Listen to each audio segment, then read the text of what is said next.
డబ్బు మూట కనపడుతుంది, ఒక్కొక్కటి పేకాట కనపడుతుంది, దేవుడు కనపడుతుంది, ఒక్కొక్క పంపే కనపడుతుంది, ఇంకేం కనపడుతుంది, ఒక్కొక్క కొట్టే కనపడుతుంది, ఇంకేం కనపడుతుంది. ఇవన్నీ పీఠం దగ్గర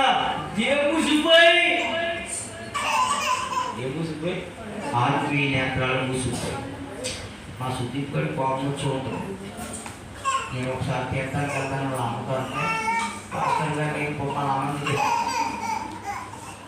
మరి వాళ్ళ అమ్మ అనిపించలేదు నాకు తెలుసు. కానీ ఒకవేళ బాబాయ్ ఎలా చదువుతున్నాడు, పిల్లి ఎలా చదువుతున్నారు, నాకు పెడుతున్నారు అని ఏదో చెప్పుకుంటుంది. కానీ ఆడు మా మీద కోపం వచ్చింది. ఎందుకు అంటే దేవుడికి నచ్చని స్థలాలు ఏ నచ్చని ఎలా చదువు సుదీపు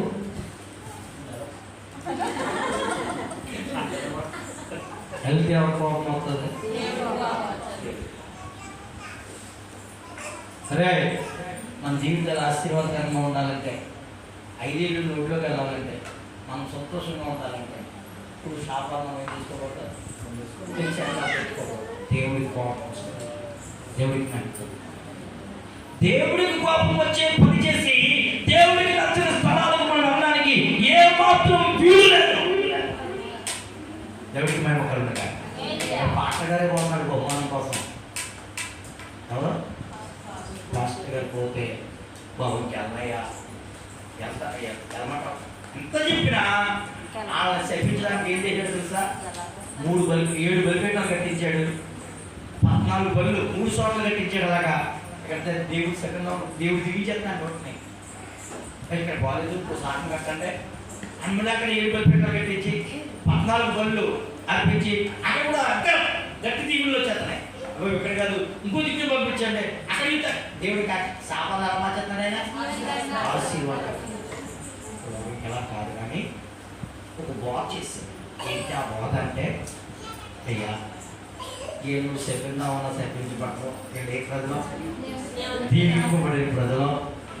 దీవింపబడిన ప్రజలు ఎంతమంది ఎన్ని శాపాలు పెట్టినా, ఎన్ని నీ మీద సుఖశక్తి పూజకి పెట్టినా, ఎన్ని పండాగాలు పెట్టినా, నేను లేటేద్దామనుకున్నా, నేను ఊళ్ళో చెల్లగొట్టేద్దామన్నా ఎవరి తరము కాదా. దేవుడికి మహిమకరుడు గాక. హల్లెలూయా. పాస్టర్ గారు సేవ చేయడానికి ఒక మోటార్ వెళ్ళాడట.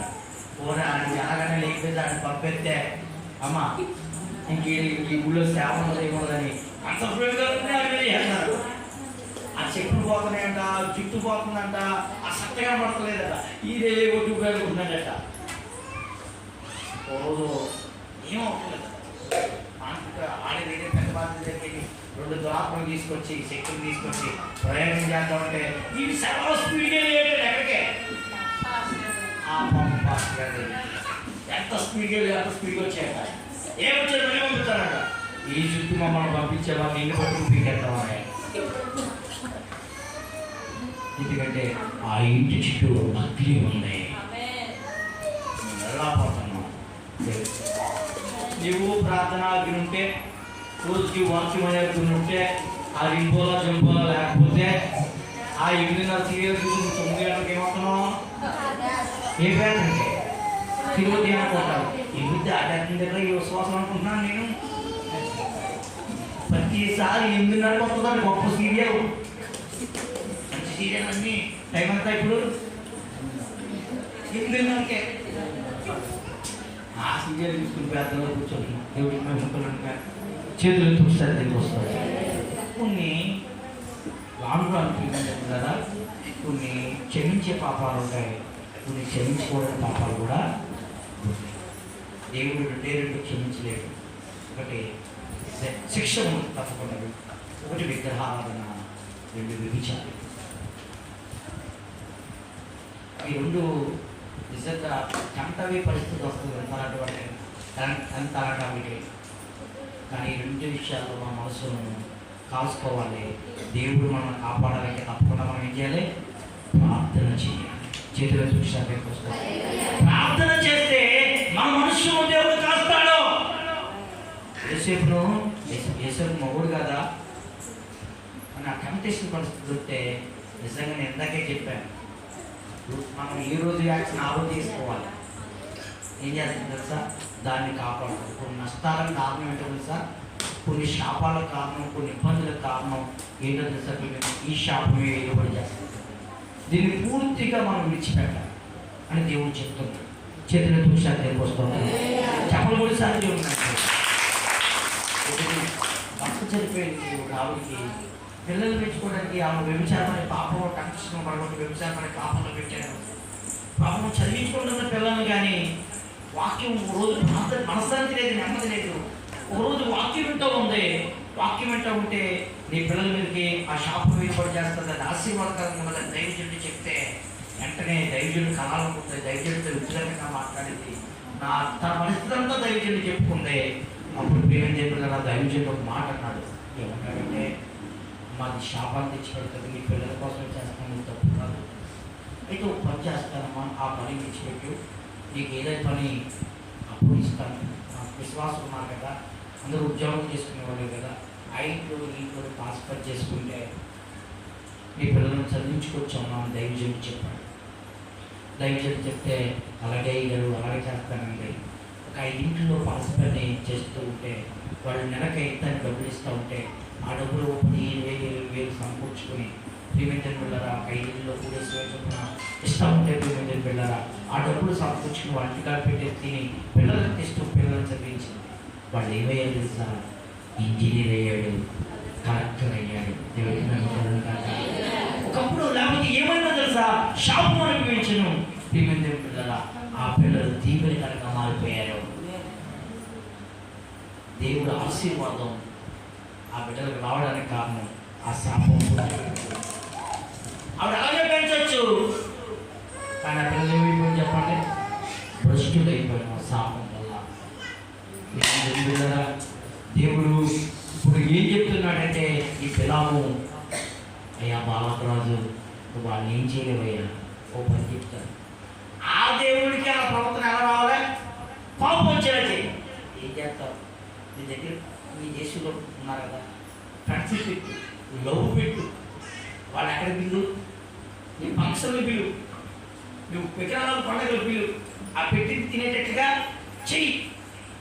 అప్పుడు ఆ దేవుడు వాడు దేవుడు చెప్పాడు, పాపం కొట్టెత్తే వాళ్ళ శాపం వస్తుంది, వాళ్ళ నష్టం ముందు తెచ్చుకుంటారా, ఎంతకి మించి వేరొక మార్గం లేదు అని ఎవరు చెప్పాడు తెలుసా?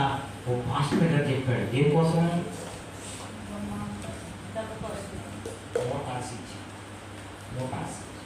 అందుకే అన్నాడు, దుర్నీతి వల్ల వచ్చే బహుమానాన్ని ఆశించి దేవుడితో కలెక్షన్ వాడి దేవుడితో మాట్లాడిన ప్రవక్త ఏం చేస్తున్నాడండి? ఆ విధంగా చెప్పాడు. అందుకే దీన్ని ప్రకటన కూడా చెప్పాడు. 2వ అధ్యాయం ప్రకటన ఈ వాక్యాన్ని ఇస్తాను. ఈ మాట చదివించి ఇంకా ముందుకు వెళ్తాను. చూడండి. అయినను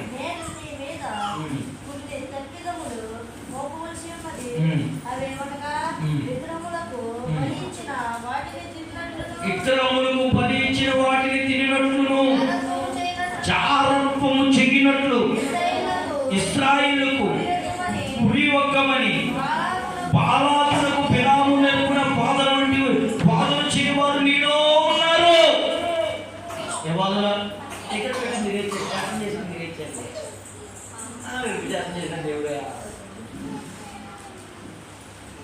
అని బోధించేవాడు కూడా లేకపోలేదు. బైబిల్ మాట నా మాట. మా కుర్రాడు అంతే ఉంటారా బాబు? పెద్ద పాట గారండి బాబు, ఏ గ్రంథం ఏమన్నారండి బాబు? తినమన్నారు బాబు, నేను తినమన్నా అంటాడు. వెళ్ళైనా ఏంటి అడ్రీమన్నా అంటాడు. రూతో ఏదో సామెత ఉంది, సెంటీమీటర్ ఇస్తే కిలోమీటర్ ఉందేస్తారు. ఒంటికి బొరకాయ తాకట్టు గురించి వారం ఏడాదిలో శరీరం కదా వారం కూడా బయటికి చేసి ఎవరున్నారట కూడా ఉన్నారు, ఉంటున్నాడు. ఇది చిన్న అవకాశం మనం దృష్టికి ఇచ్చామా?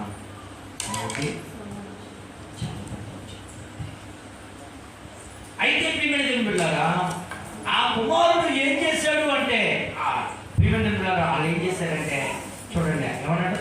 తినొద్దన్నాయి, తినేటట్లుగా తప్పుడు వాళ్ళు చేశారు. వాళ్ళు అలాగే చేశారు. చూడండి, సంఖ్యాకాండం 25వ అధ్యాయం 1-2 వచనాలు చదవండి. 9వ వచనం చదువు.